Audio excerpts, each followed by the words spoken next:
kui lihtne on tegelikult olla ja teha head.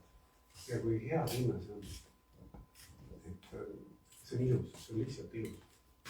Hea vastab. Nii, hetkel ma küsin, et on teil neid küsimusi varasema selle kohta, tahan natukene filmida, et meile peateetrisse saata, et Munga, kes ei saa üldse aru, et siin räägime nii, et olge tuleta. Et te lihtsalt tahab näitada peateetriga, mida me siin teeme, kas see on okei? Väga hea. Küsimus sellest, et kas te soovite enne, kui ma alustan midagi küsida? Mul oleks küsimus. Jah, muidugi. Seoses selle reisiga, et kas on nagu umbes mingisugune rahaline summa, kui palju nagu arvata? Ma arvan, et see on lennupiletite raha, aga me oleme lennupiletite raha alati alla saanud, sest me ostame grupiga ja seda ostab meil see, mis ta oli see Mattias. Mattias on väga nutikas, et ta on tavaliselt meil, see on üsna odavam. Okay. Aga ma ütlen, et kuskil 1000 euroga oleks kindlasti arvestada. Alla väga ei saa seda 10 päeva, aga selleks siis kõik asjad. Ja mis on veel, et ta võib-olla seda raha ei lähe kõik ära, aga näiteks meil on ka niimoodi olnud, et kui me reisime, paljud näiteks noored tahavad reisida. Nad lähevad, me läksime enne ju niimoodi, et me sõitsime, osad läksid bussiga ja siis tahtsid rongi kogemust saada, et nad sõitsid rongiga Ellasse. Ja siis tulid välja, et näost tuli punased, tund aega 2 tundi püsti seisnud, et nüüd on see kogemus saanud edasi. Aga vaated on hästi ilusad, see on imelised, et on võimalik saada nagu odavamalt ka, et kui me ei lähe selle reisiga kaasa, aga on võimalik saada ka natukene kallimalt, et kui kes tahab, et see võib endale ise lubada midagi muid asju. Näiteks meil üks tüdruk oli, kes oli hästi nutikas ja tubli. Tema oli seal meditatsiooni üles, tema lihtsalt rentis endale motaka. Siit oli sellest skuuteriga, mis seal on. Sellega sõitis ringi. Ja käis kõik, lähikaudsed vennaga oli koos, lähikaudsed kohad kõik läbi ja uuris läbi, et selles mõttes, et teil on palju võimalusi. Meie programm on umbes selline, et sõidame ühte kohta, siis me tutvustame seda, siis me mediteerime, me räägime kultuurist, aga siis teil on ka vaba aega palju, et te võite ise teha, mida te soovite, reisi ajal. See ei ole nagu mingisugune, kindlasti ei ole mingi usureis, ärge seda loodki. Et see on pigem ikkagi selline maailma avamise reis. Ja siis, kes siis tahab soovida midagi rohkemat osta, näiteks endale koju mingid mälestusasju, sellel võib olla olnud raha või siis võib mõni inimene spetsiaalselt läheb sinna triidid osta, et siis selleks, aga võib ka väga odavalt räägi. Kuidas selle passiga ja selle lubadega, kas sul oli mingisse endasse või me teeme niimoodi, et igaüks teist saab passi. Riik annab teile passi Eesti koolik, kellel ei ole, ja siis me anname ühise grupi viisa sisse, saate kõik viisad või siis viisad selle Aichan, the visa we will get from on the border or we can get visas from here as well, Thai visa. Thai visa, we can get on the border. No need to go back. No need. No. If we are going, they would like to. We are thinking about to go to Thailand or to Sri Lanka. So, if we are going to Thailand, so we will get visa on the border or in embassy. Oh, in Finland or in Estonia? Estonia, you don't know. Ma tean. Ei, et ei ole vaja kuskile saatkonda minna. Euroopa nüüd üldiselt saavad väga vabalt reisida. Kui me läksime, siis me ostsime kõik eraldi piletit tookord, sest igaüks sai natuke erineval ajal tulla, muidugi saab koos ka osta. Ja siis igaüks enam-vähem vastutas ise nende viisadest vahepeal lihtsalt täitma mingid ankeedid enne, kui sa kohale jõuad. See on praegu nimelt, see tuleb internetist täita. Ja internetist täita, aga see on ülilihtne tegelikult minna. Ma ei tea, kuidas see varem on olnud, ma mõtlen, et kas kõik on olnud või täiskasvanud, kes on tulnud kaasa või? Okei, ma mõtlen just seda, kui ma 15, siis see on nagu okei. Meil on olnud ka alla 15 aastased ei ole. Ma esimest korda ei käinud, kui me nüüd teist korda käisime, siis kõik olid 18 kuni 25. Et selles mõttes ma ei ole praegu kindel, aga ma ütlen nii palju, et kui vanemad annavad selle viisa, siis peab olema keegi vastutav. Et see on seda, et määratakse kellegi, et keegi vastutama selle. Ja kuidas see täpselt käib, ma isegi ei ole selle... Peab uurima. Et selles mõttes, et teie jaoks on okei, kui nagu ole miks nagu kui ma kaasa lähen. mis meil ei ole midagi, kes juba tuleb siia laabrisse, kellel on nutti nii palju arukust, et ta saab aru, et meditatsioon on kasulik ja et peab olema, et ta valib vägivallalt küll päriselt tõesti meie jaoks, see on see igati väga. Pigem minu jaoks on see küsimus nagu selles, et kas inimesed leiavad nagu raha, et kas vanemad ikkagi tavaliselt toetavad noori, et kas see raha osa on, teiseks on siis see, et näiteks, et meil oli ka vaata, kas sina olid siis, kui see üks tüdruk meil haigeks jäi? Ma olin ainult teisel reis. Ma ei mäleta, vaata, ma olen inimene. Et siis võib juhtuda näiteks see, et inimene haigeks, et ta on teisikud, see on siis meil, ütleme tavaliselt, me oleme alati kõigest korda saanud, et midagi juhtub. Aga ikkagi meie vastutus on nagu ülisuur, et meie lõppkokkuvõttes ikkagi vastutame, mis teiega juhtub. Ja isegi kui me laseme teid randa 3 päevaks, siis me võime ütelda, et meie vastutus on lõppenud, tegelikult ei ole, et kui midagi teiega juhtub, siis näiteks näeb ka meie peale. Ütleme nii, et see on keeruline olukord. Aga vaatamata sellele me teeme tekkinud. Nii, on veel küsimus? Ei ole. Mul on, et kas need kuupäevad ütleme võivad olla, et umbes pärast näiteks 15.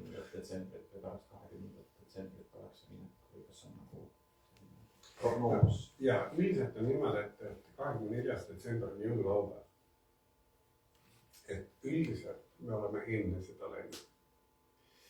Ja siis me oleme tagasi tulnud tavaliselt kuskil 8-9 kuskil niimoodi. Et sõltub, mõni inimene tahab vähem olla, mõni rohkem, aga siis me leiame selle grupiga sellise kuupäeva, millele kõigile sobib. Enam-vähem ja siis, kellel ei sobi, siis lepime kokku, et sobitame ära. Kes peab varem ära minema või parem minna, kes tuleb maailma teisest otsast, see ostab ise endale pileti sealt. Ühesõnaga, see on juba grupis nagu jagatav, aga üldiselt on nii, et aasta lõpp pluss miinus 7 päeva ühele poole, 7 päeva või 10 päeva teisele poole. Me te langeks kokku selle vahega. Nii, aga olgu. On teil veel küsimusi?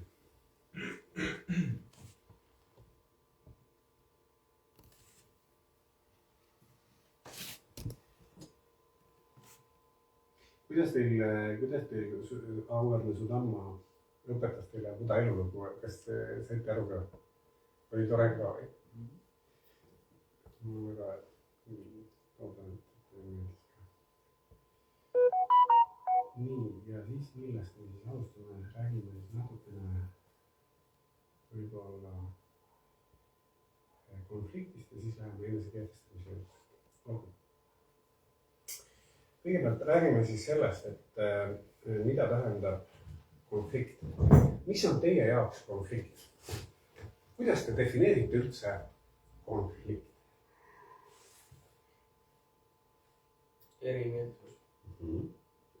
Erimeelsus, kui minnakse emotsionaalseks. Kindlasti konfliktis on reeglina emotsioon sees. Mis veel? Vastuolu kahe poole. Jah. Vastandumine vastuolu. Väga õige. Konflikt iseenesest ongi siis erimeelsus või vastuolu siis ühe inimese, kas mingid tema vajadused või eesmärgid või ka ütleme situatsiooni käsitlused, aga ka selline nagu meie mõtlemine põhineb väärtustel, eks ju. See väärtushoiakute, hinnangute süsteem läheb vastuolu teise inimesega siis omadega. Ja seetõttu tavaliselt agressioonis käivitub, selles agressiivses olukorras käivitub konflikti olukorras vastandumine. Ja iseenesest, mis te arvate, kas konflikt iseenesest on positiivne või negatiivne? Negatiivne. Neutraalne. On veel arvamus? Negatiivne, neutraalne ja positiivne. Tulemus võib olla positiivne. Tulemus võib olla. See igal juhul küsimus on nüüd selles, et kui me räägime sellisest konfliktist, mida me tavaliselt ei taha, siis reeglina on see seotud sellise millega. See on seotud tavaliselt solvumisega, see on seotud kurjustamisega, see on seotud manipuleerimisega ja see on seotud inimese alandamisega tavaliselt. Alandamine, mäletate, on selline nii-öelda selline see on selline alaväärsustunde tekitamine. Tead, kuidas alaväärsustunde tekib ja kuidas ta läheb üleolevuseks? Olete teadlik või ei ole? Okei, vaatame üldiselt sellised suuremad sellised juhtumid. Ma olen väga-väga suurelt praegu üldiselt. Et kui inimesel juhtub mingi asi, vaatame, siis tavaliselt, kõige ütleme, tavapärasemalt on inimene sellisel nagu sellises normaalses positsioonis, või ütleme normi positsioonis siin, eks. Kui nüüd see õigus töötaks, siis normi positsiooni. Näete, nüüd kui keegi ütleb talle halvasti, ta läheb nii-öelda, ta tunneb ennast halvasti ja läheb alaväärsus, tekib alaväärsus. Nüüd küsimus ongi selles, et inimesed tegelikult tahavad a priori olla sellises normaalses seisus. Me keegi ei taha tunda ennast alandatuna või alaväärsena. Mitte keegi. Nüüd ongi see, et inimene hakkab minema siit edasi ja ta läheb, ta püüab nagu selle normi juurde tagasi jõuda. Aga siin on selline väike trikk, psühholoogiline trikk, et inimene ei taju enam ära, kuna on norm. Miks? Sest ta on ainult ühe poole. Ja nüüd seal tekib, kuna sellest alaväärsusest tekib tal selline arvamus, et tegelikult, et ma olen olla ka parem teistest. Ma saan olla parem. Ja siit tuleb selline üleolev hoiak, et ma vaatan teistele inimestele alla. Seega, üleolev, ülbitsev hoiak on tegelikult reeglina seotud alaväärsusega, seotud mõtlemist tuleb. Inimene ei pea olema teistest üleolev või parem või kuidagi, ta ei hakka teist alandama, kui ta ise ei ole alaväärne. Kui me kõik usume näiteks, me oleme kõik selles mõttes, me kõigi võrdsed muidugi ei ole, et kui me ei pea üksteist alandama, me ei pea võrdlema teineteisega, me oleme sellised, kes me oleme ja me oleme juba piisavad sellisena. Me ei pea olema kellegagi võrreldes, ma ei tea veel, paremad, kõhnemad, pikemad, lühemad, mis iganes. Me oleme täiesti okei, nii nagu me oleme praegu, siis seda ei saa juhtuda. Ta ei saa alla minna. Nii et siis ongi see, ja seega ei saa ka üle olema. Inimene ei saa mõelda, et ma olen teistest parem. Nii et Buddha ütles seda, et see, kes on loobunud võiduste kaotusest, magab rahus. Meie unenäod on rahulikud, me ei pea ennast võrdlema, aga see, kes on ikkagi kavatseb olla teistest parem, selle elu on üsna keeruline. Mis veel? Kas konflikt on halb? Kui me räägime seda, et mõõdukas konflikt, siis mida see võib aidata? Mõõdukas konflikt võib tegelikult suurendada motivatsiooni selle mingisuguse aspektide, mingi süsteemi poolt kehtestatud normatiivide elluviimiseks, tööülesannete täitmiseks. ท่านอาจารย์ดร.อันตรุ Kindlasti on hea ka see, kui เจ้าอาวาส näiteks meil on konflikt, โพธิ siis me võime tegelikult avardada iseenda ศูนย์ปฏิบัติธรรม et elus on พระดาโดยสุเทพ näiteks kui te mediteerite ภาคหน้า ja õpetajad tuleb คันลินประเทศเอสโตเนีย segada mõnda, on nii. Aga nüüd te võite hoopis veel edasi minna ja mõelda, aga tegelikult ta ei saa. บรรยายให้กับ Ma luban ise endal oma meelel seda segada. Aga miks ma ei saaks, kui mul tekib เยาวชนเข้าค่าย tõsta oma südames tänutunnet ja hoopis ที่วัด soovida sellele samale õpetajale, kes on vana โพธิแห่งนี้ head südames. Et ka tema oleks terve, et oleks ตอนนี้อธิบาย vaba. เรื่องสัจจะ Kohe, ega see ei ole üldse seotud tema vindimiseks, see on ainult see. สัมมาวาจา Või näiteks ma tean seda, et üks poiss meil siin väga sügavalt hingab ja see osasid võib-olla natukene häirib. Vastupidi, mina olen kõik... ในมรรคมีองค์8ประการ Siis on koer, naabrikoer, neid lõpmatus ei lugeda, siis tuleb aupäärne ja midagi sussi sahistab seal mööda. Kõik asjad võivad ärritada, aga võivad olla väga suureks võimistuseks meile. See on see, mis aitab mind tegelikult mõista, kus on minu probleem.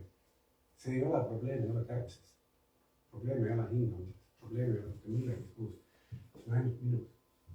Ja kui ma sellest aru saan, siis see on puhas õnnistus. Ma toon iseenda mõtte sisse, ma mediteerin, ma olen teadlik. Nii, nüüd tuli meelde, lõppes üles, nüüd tuli südames mingi tunne üles, eks ju. Ja ma saan aru, see tunne ja süda on seotud, eks ju. Ja rahulikult vaatlen ja soovin sellele, kui ütleme, et tuli mõte, et see inimene on paha, soovin, et ta oleks terve, et ta oleks õnnelik ja et ta oleks kannatustest vaba. Ja teate, mis te saate selle tagajärjel? Te vabanete iseenda loodud iseendast, sellest kannatusest. เยาวชนมาเข้าค่ายครั้งนี้5 วันตั้งแต่วันจันทร์ถึงวันศุกร์ parandada indiviidi arusaamaga siis nendest asjadest ja olukorrast, sest mõnikord on niimoodi, et kui me oleme näiteks mingisuguses konfliktis, tuleb suur kannatus või dukha. See tähendab seda, et see dukha või kannatus ise sunnib mind vaatama asju teise nurga alt. Öeldakse niimoodi, et inimene hakkab muutuma siis, kui samaks jäämise valu on suurem kui muutumise valu. Samaks jäämise valu on suurem kui muutumise valu. Ja mõni inimene muutubki ainult läbi valu. 2 motivatsiooni suunda mäletate. Arm ja hirm. Mõni inimene õpib, et kui ma seda ära ei õpi, mis siis juhtub? Mõni, kui ma selle ära õpin, mis siis kõik juhtub, siis ma saan seda edada. Mõlemad lõpetavad ära selle kooli ja teevad eksamid ära, üks ühtpidi, teistpidi. Aga see kogemus, see on see elukogemus, mille me loome. Ja vot see on oluline, millise kogemuse me endale ise loome. See on teel. Ja mis veel aitab ka võib-olla siis inimesed sisekonfliktidega toime tulla, sest tuleb ütelda seda, et väga sageli inimesed arvavad, et nad on head. Nad on suurepärased inimesed, kuid see ei pruugi tähendada üldse seda, et inimese enda arvamus iseendast sisuliselt ka ütleme objektiivses maailmas, nii objektiivses kui see võttes on, et see sellega on kooskõlas. เป็นนักเรียนระดับมัธยมศึกษา Inimene, kes tapab teise arvab ka, et on hea, tegi teistele hea, et kuidagi põhjendab seda ja nii edasi. Teiseks, toimetulles vahest me võime iseennast ka konflikti. Me ise ka ei ole rahul iseenda mõtetega, me ei ole iseenda tegutsemisega rahul, me ei ole rahul sellega, et meie meeles kerkivad üles mingisugused tunded, me ei ole rahul mõtete ja virvarriga.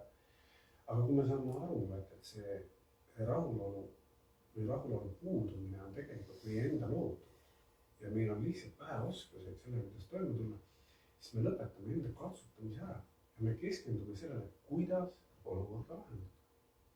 Ja nii kui me sinna keskendume, siis sellest hetkest juba see valu väheneb poole võrra. Sest me ei tegele seda valu, selle nii-öelda tänitamisega. Miks see maailm peab nii olema, miks see nii, vaid me tegeleme juba lahendusega.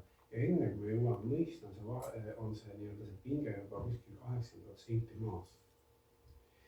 Aga see ongi see, et จำนวน14 คน keskendume mitte sellisele probleemile, vaid lahendusele. Nii. Ise õppimine ja käitumine. Kõigepealt kõik teie käitumised, teie mõtlemine, teie selline tegutsemine on õpitud. Kust õpivad, kust mudeldavad lapsed kõigepealt? Vanem, õige. Seda on väga tore vaadata, kui te näete, kuidas lapsed käituvad ja siis mida vanemad kõige rohkem lihtavad, kui te ütlete? Kuidas on lapsed ise? Ise, kui need headus on, siis nad ei pane.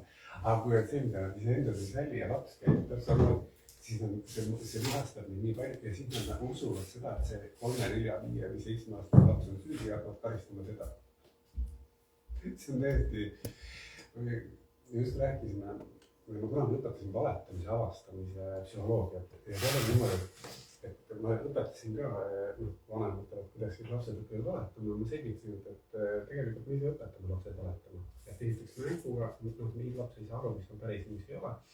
Ja teiseks näiteks tõin näite, et ema on kodus ja vaatab seda, ma ei tea, Rossa või Hüvasti Maria, ma ei tea, mis need seeriad, ma ei tea nende nimesid, kus on 1574 seeriat, eks ju.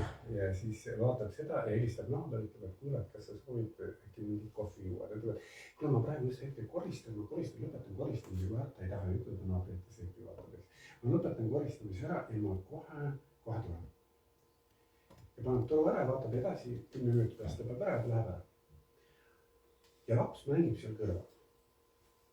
Ja ema tegelikult ei saagi aru, kuidas ta õpetas last valetama. Sest laps iseenesest ei analüüsi. Ta lihtsalt mudeldab. Ja nüüd, kui ta läheb kooli ja käitub täpselt samamoodi, sest ta oma iha katab selle valega, siis ta tuleb koju ja ema küsib, et kui ta vahel jääb, et näed koolist öelda, et sa valetasid, et kas mina olen seda valetamist õpetanud. Tegelikult aus vastus on jah, ema, sina valetad. Ja ka meie paraku on meie vanemad ebatäiuslik. Ja see ei ole halb, vaid me kõik oleme teinud. Vanemad tuleb alati austada, ükskõik, mis on, aga vanemad tuleb alati austada. Nad on meile nii-öelda kinkinud